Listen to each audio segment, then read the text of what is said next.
Zagales, zagalas, señores del jurado, yo soy Roberto y os quiero dar la bienvenida a este pequeño canal donde, como sabéis, solemos hablar de cine. Las comedias siempre han sido una de las manifestaciones artísticas típicas de la humanidad. Ya de hecho, en la época de la antigua Grecia y Roma, era una de las ramas del teatro clásico, y no pudo ser de otra manera cuando llegó el mundo del cine.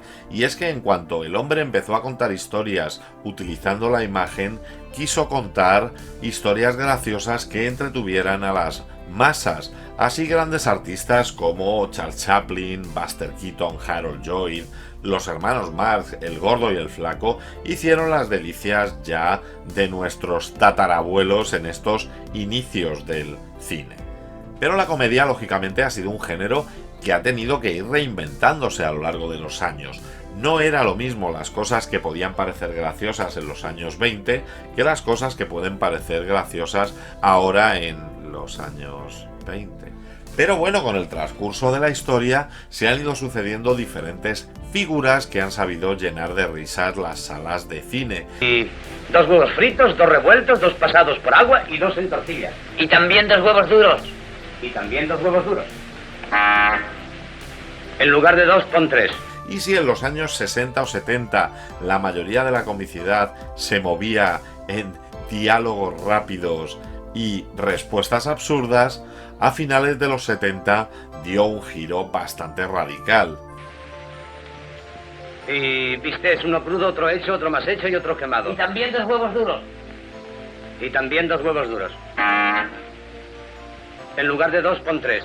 Y es que sí, cineastas como Woody Allen en los primeros 70 en obras como El Dormilón o Bananas, y sobre todo Mel Brooks, el maravilloso cineasta neoyorquino con esas grandes películas como Máxima Ansiedad, Sillas de montar caliente y sobre todo El jovencito Frankenstein, habían empezado a realizar parodias sobre obras de la cultura cinematográfica que la gente conocía bien y que por tanto hacía que esperaba el resultado de unas acciones que en el caso de estas comedias no iba a ser el que todo el mundo creía.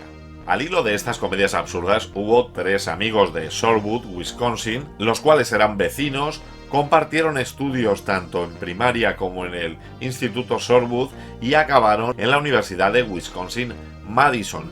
Estos 3 amigos no eran otros que Gene Abrams y los hermanos Jim y Jerry Zucker.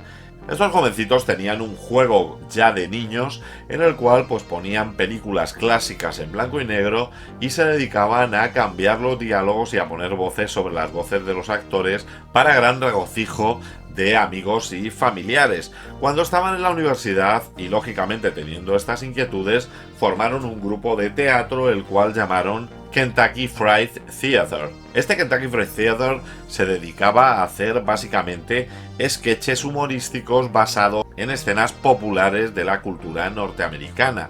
Así, tras montar esta compañía de teatro, se les dio la oportunidad de desarrollar su primer guión para una película, y esta película no fue más que una serie de sketches basados sobre todo en parodiar películas de exploitation típicas en los años 70, especialmente Operación Dragón, y que llamaron la Kentucky Fried Movie, como no podía ser de otra manera. Esta película fue dirigida por John Landis y se convirtió en una bomba, una película que tuvo un presupuesto de $650.000 y que recaudó en torno a los $7 millones en los Estados Unidos. Y en ella empezamos a ver ciertos efectos recurrentes de estos genios que fueron los Zaz.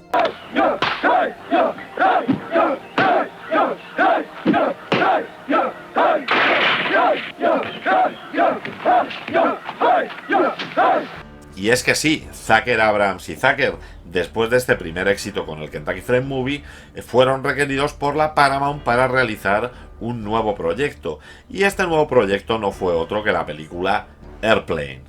En España se la tradujo como Aterriza como puedas, y además dio pie a que a partir de ahí cualquier comedia alocada llevaba el como puedas detrás.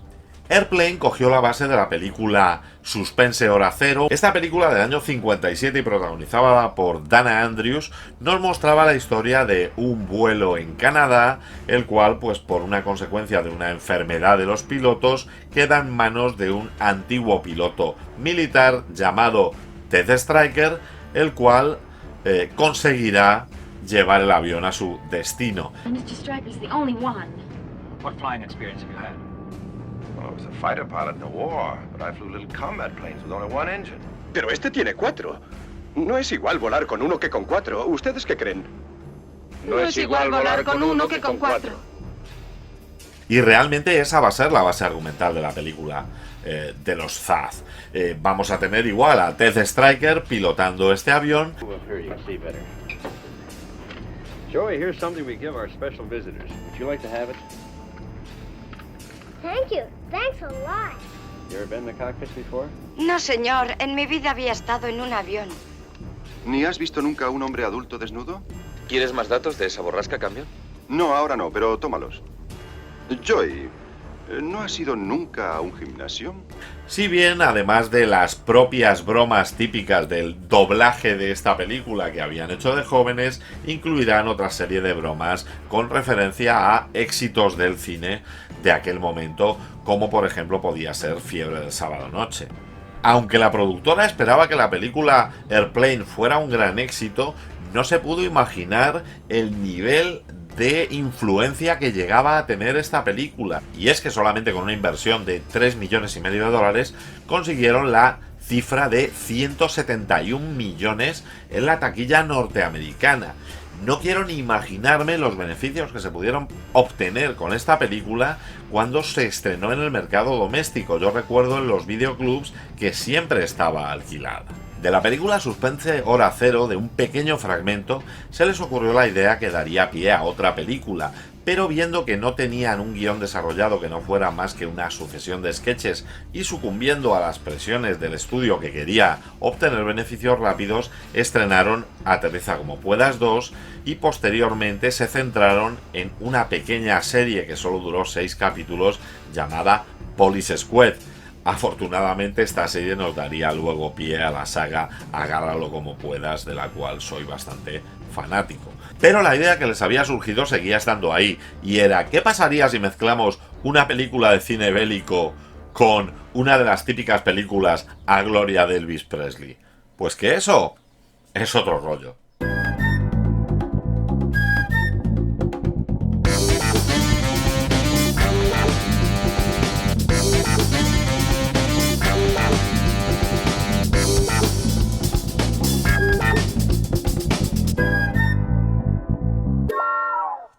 A pesar de que habían empezado con muy buen pie y habían tenido mucho éxito con sus 2 primeras películas, las expectativas con ellos se habían reducido tras los resultados de Aterriza como puedas 2 y sobre todo tras el fracaso de su serie de televisión, de ese Police Squad, donde Frank Drebin empezaba a hacer sus pinitos. Esto no desanimó a los ZAZ, los cuales seguían teniendo la idea de esa película bélica mezclada con película de artista que habían empezado a idear en el año 1980. Pero viendo que los sketches no tenían una estructura adecuada y que podía ser aburrida, recurrieron a contratar al guionista Martin Burke.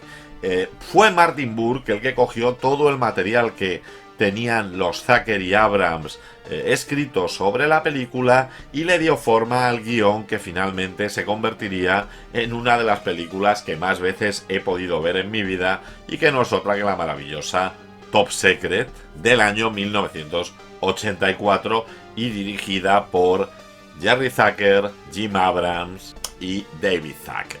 Después del gran éxito de Aterriza como puedas, los Zucker y Abrams habían terminado trabajando curiosamente en el despacho de sus abogados, y es que pasaban tantísimo tiempo firmando derechos, firmando guiones y firmando contratos que les salía más a cuenta alquilarles un pequeño espacio, alquilarles una oficina a su bufete de abogados y trabajar desde allí. Cuando se incorporó al grupo Martin Burke, consiguieron darle forma a este guión que se basaba en la admiración que ambos tenían por las películas bélicas típicas de la Segunda Guerra Mundial, unidas a las películas de Elvis Presley que se habían convertido en todo un icono durante su infancia y que habían tenido la oportunidad de ver en el cine, presentando el guión a la Paramount Pictures, la cual les dio $8 millones para desarrollar esta película. En primer lugar, lo importante era conseguir a los protagonistas de esta película. Así empezaron a hacer un casting que llevó a probar a casi todos los actores jóvenes de Nueva York. Allí en Nueva York se estaba representando en el teatro la obra Slap Boys. En Slap Boys, que es una obra bastante seria sobre un grupo de jóvenes que se ven abocados a crecer deprisa en la Escocia de los años 50, trabajaba un joven actor llamado Val Kilmer. Les encantó cómo trabajaba este actor e insistieron en probarle para el papel protagonista, para el papel de Nick Rivers. De hecho, para la prueba que le propusieron, lo que hizo fue llegar con una canción y coreografía de Elvis Presley ensayada, la cual les convenció de que sin duda era la persona más adecuada para el papel. Además, que Val Kilmer obtuviera este papel fue bastante llamativo, dado que Val Kilmer era un joven que se había formado en teatro clásico, que había hecho alguna representación de Shakespeare y que de repente se vio inmerso en el rodaje de una película tremendamente alocada. Una vez conseguido el protagonista masculino, resultaba necesario encontrar a la protagonista femenina, a esta Hilary Flamon. La actriz Pamela Stephenson, que había salido en Superman 3, quería obtener el papel, pero siendo neozelandesa se encontró con un no por parte de los Zucker, dado que pretendían encontrar a una actriz que fuera realmente francesa. Ante esto, Stephenson, que no aceptaba un no por respuesta, se caracterizó y se convirtió en Danielle Bergonet y, caracterizada con otro aspecto físico, se presentó haciéndose pasar por francesa en las oficinas de los Zucker, a los cuales les encantó la actuación, cogieron muy buen rollo con la actriz, pero no la contrataron, dándole el papel a la británica Lucy Goodrich. Una vez encontrada la pareja protagonista, el resto de personajes que van a aparecer por la película no van a tener una gran importancia, pero sin embargo los ZZ buscaban que un actor de prestigio, que además no identificara a nadie con una comedia alocada, fuera el que representara el papel de Cedric, el papel de este agente secreto con el que iniciaremos la historia. Así, el director de casting propuso la idea de trabajar con Omar Sharif, personaje que ellos nunca pensaron que quisiera trabajar en una película así. Para su sorpresa, el actor conocía lo que estaban haciendo los Zucker, era un gran fan de las obras que estaban empezando a representar y estuvo encantado con trabajar en esta producción. Así, del mismo modo, se eligió a Christophe Villiers para que interpretara al exnovio de Hilary y el líder de la resistencia francesa, Nigel. El resto del reparto, que no tenía intervenciones demasiado grandes, pues estaba compuesto por actores como Michael Gough haciendo del profesor Flamon, Jeremy Kemp como el general Schreck, Warren Clark como el coronel Van Horst, Billy Mitchell como Martin, el agente de Nick Rivers, Jim Carter como Turifel, Harry Dixon como Rococo y el inolvidable Eddie Tagoe como Café Olé. El rodaje comenzó el 1 de agosto de 1983 en los estudios Pinewood. De hecho, hay una broma en la película, que es que cuando se ve el mapa con el viaje de Nick hasta Alemania del Este, el único lugar identificable en el mapa es los estudios Pinewood. Los exteriores, de la misma manera, se hicieron en partes del Reino Unido que se hicieron pasar por imágenes de Alemania, como el Osterley Park House, el cual se utilizó para la entrega de medallas, la ceremonia de entrega de medallas en el supuesto Berlín, Hollywood Bay, donde se rodaron estas escenas iniciales del surf, Rockingham Castle, que es donde se rodaron todos los exteriores de la prisión de Flugendorf, el New Wimbledon Theatre, donde se rodaron las escenas del ballet, o el Waldorf, que se hizo simular por el restaurante Al Pan Pan y Al Vino Vino. Val Kilmer cantó personalmente todas las canciones que interpreta en la película. De hecho, durante 4 meses en la preproducción estuvo aprendiendo a tocar la guitarra para poder interpretar mejor al personaje. pero la ZZ le dijo que era mejor que simulara tocar, que daba un efecto mucho más gracioso el que se viera que realmente no estaba tocando la guitarra. Que hacía ya tiempo me rondaba por la cabeza. Y sonaba así.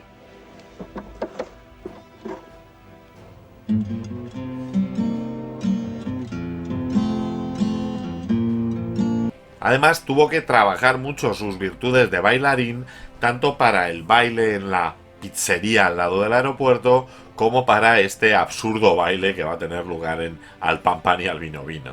Y es que, aunque esta película fue el debut en la pantalla grande de nuestro querido Val Kilmer, ya empezó a hacer de las suyas en el rodaje y ya empezó a mostrarse como un actor tremendamente caprichoso, tremendamente voluble, que, pues bueno, se entrometía en cosas, que no creaba un buen ambiente, aunque a diferencia de otros directores que han trabajado con él, los Zucker y Abrams no tuvieron malas palabras para el actor, diciendo sin embargo que le costaba muchísimo desprenderse de la seriedad que había adquirido trabajando en teatro clásico y tomarse a broma el rodaje, que era lo que el resto de actores sí hacían.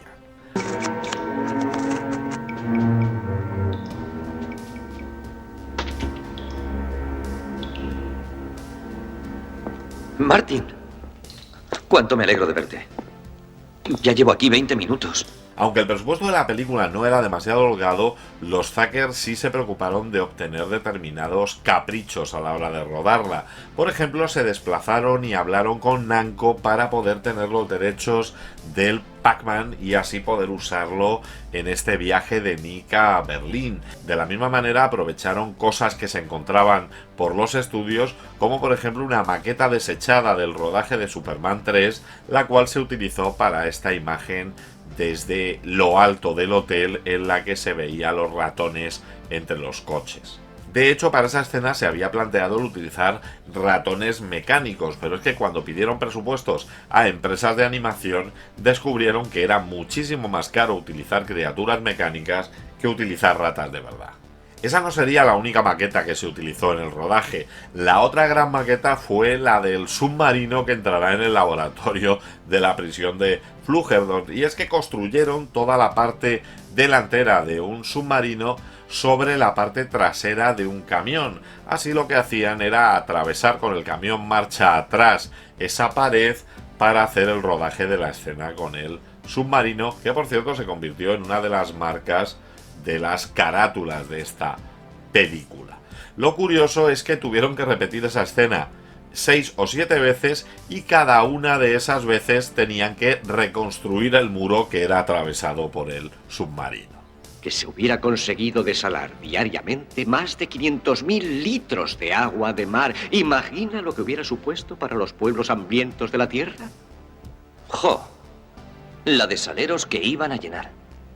Y bueno, no he mencionado entre el casting a un actor al que todos sabéis que yo tengo un gran cariño, que no es otro que el gran Peter Cushing, y que tiene quizás una de las escenas más recordadas de la película, que es esta escena de la librería sueca. Escena que fue rodada al revés y montada al revés para que el sonido del inglés mostrado al revés recordara al sueco, una de estas ideas locas de los Zaz. Lo curioso es que lo único que rompe esta escena rodada al revés es el perro que va a comer la comida y que de hecho es lo único que en la escena vista en el cine parece que va marcha atrás. Lo curioso es que los perros que se tenían contratados cuando se repetía la escena, dado que hubo que repetir multitud de veces toda la toma, que de hecho en internet está accesible tal como fue rodada, con los actores moviéndose hacia atrás, se quedaban sin hambre y dejaban de ir al plato. Curiosamente, el diseñador de producción, Peter Lamont, dijo que él podía solucionar eso porque su perro siempre tenía hambre, y así se desplazó, se trajo a su propio perro al rodaje y sería este el que acabó apareciendo en la película. Otra de las escenas icónicas de la película es esta vaca con botas que va a aparecer en el asalto a la prisión de Fluggendorf, y lo curioso es que intentaron por todos los medios poner unas botas reales a las vacas, pero esto era completamente imposible, por lo cual al final lo que tuvieron que hacer fue superponerlas con una especie de velcros para que se quedara agarrada a las patas y así terminar el rodaje.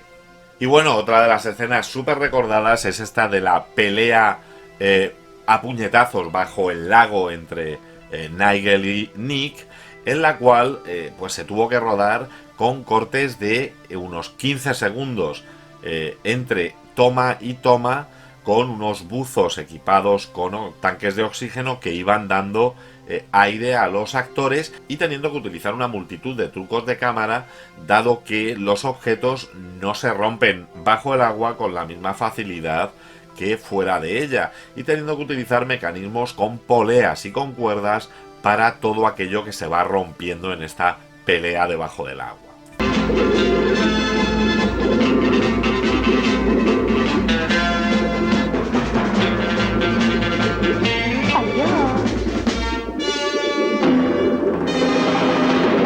Como anécdota, comentar que al final del rodaje los Zucker y Abrams le organizaron una cena especial a Omar Sharif como agradecimiento por haber aparecido en esta película. Omar Sharif aceptó la invitación, pero llegado en la celebración no apareció en la cena, porque parece ser que era costumbre turca aceptar cualquier invitación, pero jamás pensó que era una cena en su honor, pensó que era una cena de final de rodaje y se marchó a su casa tranquilamente. La película fue, según declaración de los directores, rodada por $1 millón menos de lo previsto. La película solo costó $7 millones y al igual que habían hecho con sus anteriores películas, lo primero que hicieron una vez terminada fue hacer pases de pruebas en distintas universidades de los Estados Unidos. Hicieron pruebas en Harvard, en Yale, en Berkeley, en Dartmouth y en Stanford. Después de esas pruebas hablaban con los grupos de estudiantes y sacaban conclusiones sobre las cosas que mejor funcionaban o peor en la película. Lo que obtuvieron de estas entrevistas fue una reducción del metraje. La película original duraba 2 horas, mientras que la que se estrenó en las pantallas se quedó en unos 90 minutos.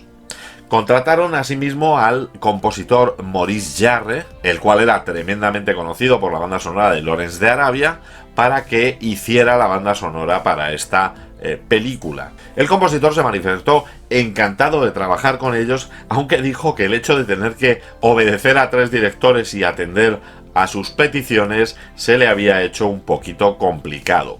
Aún así, la película estaba acabada y estaba preparada para su estreno, el cual estaba previsto para el 8 de junio de 1984. De una manera muy inteligente, y ahí sí que tuvo que intervenir el estudio, se decidió que no era muy buena idea que esta película coincidiera con Los Cazafantasmas y Los Gremlins en el mismo fin de semana del estreno, por lo cual se retrasó al 22 de junio de ese mismo año. Aún así, esto no la libró de ser un pequeño fracaso, dado que, si bien había costado $7 millones, la película solo recaudó $20,5 millones en su andadura por las pantallas, y a pesar de que esto no se puede considerar un fracaso, sí lo era teniendo en cuenta las expectativas generadas por Aterriza como puedas. Por cierto, un apunte para quien pueda interesar. Estamos preparando ya el número 5 de dosieres publicados, un especial sobre bichos peligrosos, ya sabéis, alien, critters, tiburón, piraña, suegras... ¡No! ¿Suegras no? Vale. Para ello estamos haciendo un crowdfunding... ¡Crowdfunding, idiota! En el que puedes participar. Tenemos que alcanzar una cifra de 200 euros entre todos. Solo tienes que hacer una aportación mínima de 5 euros en el PayPal que verás en pantalla y recibirás el dossier y algún regalito más. La fecha límite para participar es el 1 de octubre de 2023, así que ya sabes, ayúdanos a hacer el Dosieres Publicados 5. Bueno, el culo tranco. En cuanto a la recepción crítica, no fue en absoluto mala. Los críticos insistieron en que era una película que era una sucesión de sketches muy divertidos, con un gran sentido del humor, con una gran frescura y que además se ajustaban perfectamente a la trama que nos estaban contando. De hecho, lo que casi ninguno de ellos se molestaba en justificar era la trama, que no dejaba de ser una excusa para mostrarnos todos estos chistes. ¿Sí? ¿La plantación de patatas? Sí, soy Florentino Patatas. En Rotten Tomatoes, la película tiene una calificación del 76%, con un 80% de aprobación del público. En IMDb muy parecido, está en una nota de un 7,2 sobre 10, es una película notable para casi todo el mundo. Pero bueno, ¿de qué va esta película? Pues esta película nos va a situar en una trama muy parecida a la de muchas de las películas de la Segunda Guerra Mundial, al estilo de 5 tumbas en el Cairo o algo similar.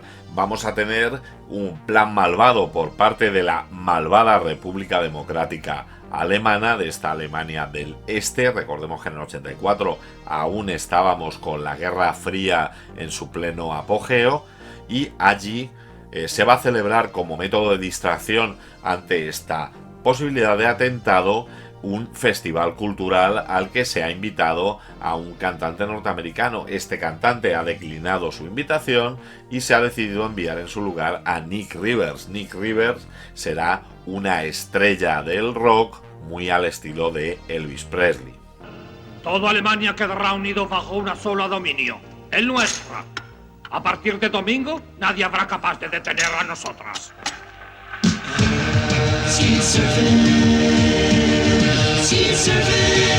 Cuando Nick Rivers llega a Alemania, se va a encontrar casualmente con la joven Hilary Flamon. Hilary Flamon será la hija de un científico secuestrado por el gobierno alemán, el cual está en la cárcel de Pflugendorf, donde nuestro querido héroe acabará, por casualidad, encontrándole y pudiendo así transmitir esta información tras una estrambótica huida de las autoridades alemanas a la resistencia francesa.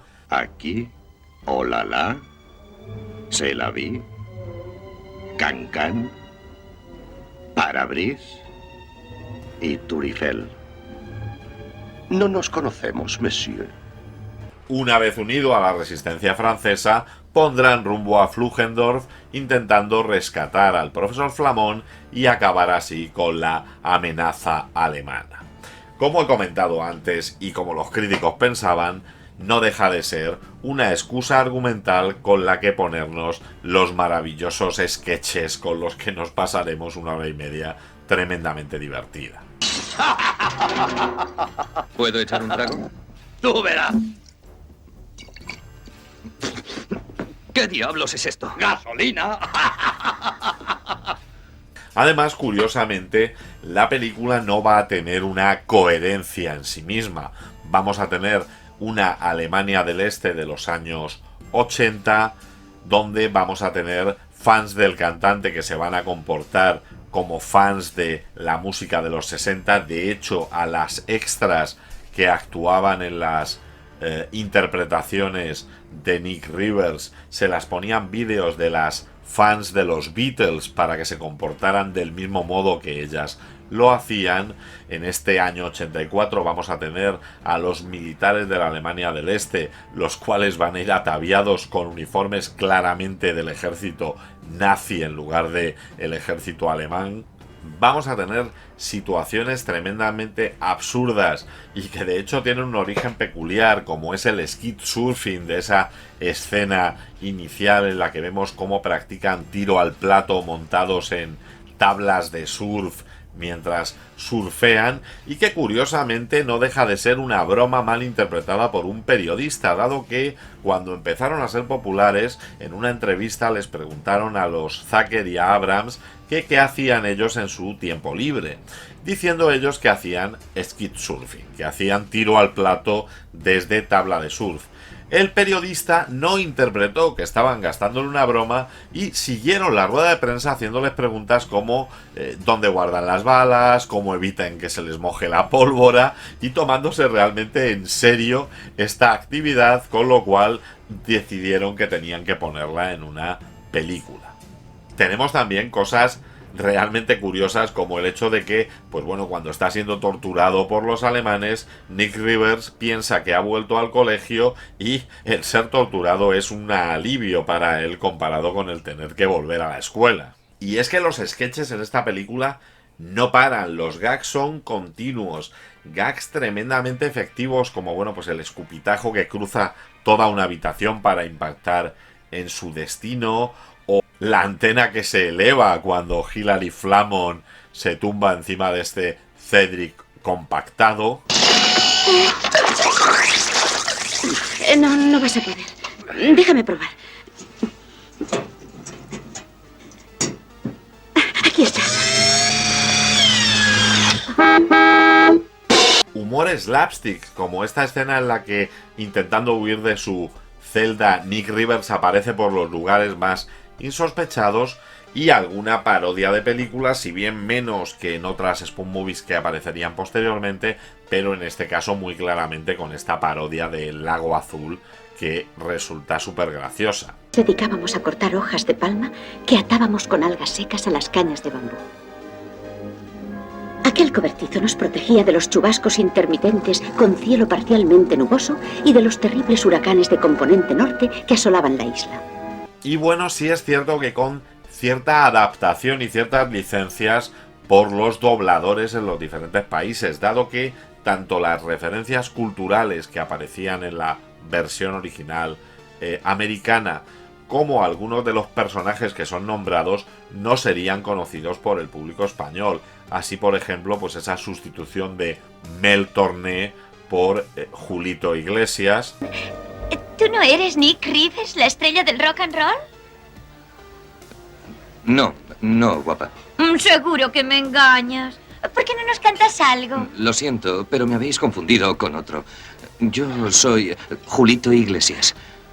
O incluso esa contraseña que es recordada por todos nosotros de El perro de San Roque no tiene rabo, la cual en la versión original es: ¿conoce a algún jugador blanco que juegue bien al baloncesto? Dígame, ¿el perro de San Roque tiene rabo? Sé de buena tinta que Ramón Ramírez se lo ha cortado. Y haciendo que se pierda algún chiste como este personaje de la resistencia francesa, ese déjà vu que tras ser identificado le preguntan no nos conocemos de antes, chiste que hace referencia a esa sensación de déjà vu y que sin embargo en España al cambiar el nombre a los integrantes de la resistencia francesa perdió todo su sentido. Very well. This is Chevalier, Montage, Détente, Avant-garde, and Déjà vu. Have we not met before, monsieur? De hecho, otro de los damnificados será nuestro querido Café Olé, que en la versión original se llamaba mousse de chocolate.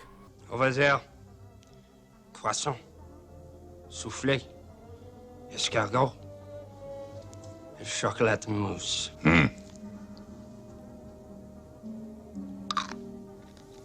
Y es que realmente resulta imposible resumir aquí todos los gags que aparecen a lo largo de la película, dado que es una ametralladora constante de gag.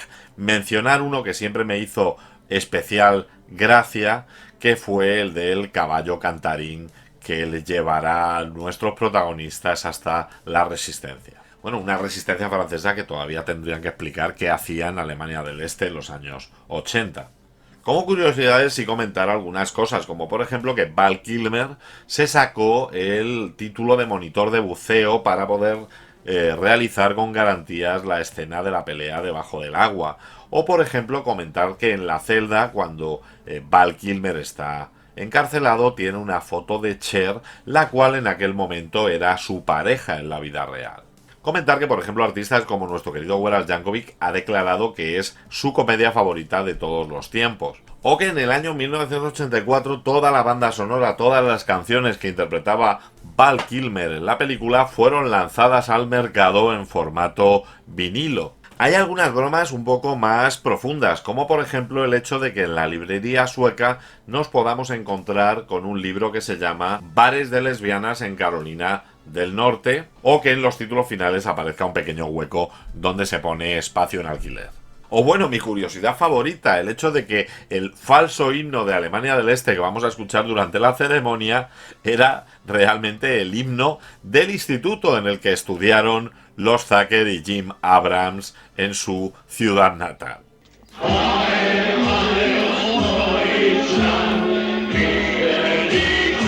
La película tiene 4 escenas eliminadas que sí pudieron verse en alguna de las versiones en formato VHS. En ellas, por ejemplo, el Dr. Flamón le está explicando a Nick Rivers que se podría almacenar toda la energía del mundo en un recipiente que fuera como una manzana, pero la ciencia no podría crear una manzana cuando entra un ayudante a decir que acaban de crear una manzana. Otra escena será antes del fusilamiento de Nick, en que el coronel Von Horst está jugando con un perrito al que tirará una pelota y caerá por una ventana. Otra escena en la que cuando se sientan en el parque para esconderse de los perseguidores Nick y Hillary, Nick le va a ofrecer a Hillary todo tipo de bebidas y ella va a ir rechazando porque ninguna le gusta. Y otra, una especie de extensión en la escena en la que aparece la chimenea tras Hillary y Nick, que en origen iba a tener muchas más chimeneas e incluso iba a aparecer un edificio en llamas en él. Y bueno, es que en mi opinión estamos ante una de las grandes comedias de la historia del cine. Yo no recuerdo la cantidad de veces que he podido ver esta película y me sigue resultando tremendamente divertida. Tenemos personajes icónicos, tenemos escenas robadas de otras películas, las cuales están hechas con muchísima gracia, y tenemos a un Val Kilmer sorprendentemente divertido, el cual resulta tremendamente creíble como ídolo del rock, pero que además interpreta los gags con una seriedad que le hace aún más divertido. Es cierto que en su momento además era la típica película que alquilabas cuando te montabas una fiesta con los amigos. Y bueno, ¿a vosotros qué os parece Top Secret? ¿Es una de las comedias más divertidas o es una más del montón? Dejádmelo en la caja de comentarios. Si os ha gustado el vídeo, dadle al like, suscribíos al canal para más contenido como este y no dudéis en pasar por la sección Canales que me enrollan dentro de mi canal, donde encontraréis los canales de compañeros que hablan de cine, incluso a veces mejor que yo. Y como siempre digo, parafraseando a Typical, en el próximo programa hablaremos del gobierno. Muy bien amigos, se acaba la semana, los domingos por la tarde aquí partimos pana. ¿Te lo has pasado bien? ¿Aún te quedan ganas? Roberto te cuenta más movidas raras. Esto es otro rollo, ahora a la cama, a dormir, a ver cine o haz lo que hagas. Dentro de 7 días otra pasada con más pelis guapas para analizarlas. Esto es otro rollo, verano, invierno. Esto es otro rollo, aquí siempre despierto. Esto es otro rollo, lo estás sintiendo. La semana que viene hablaremos del gobierno.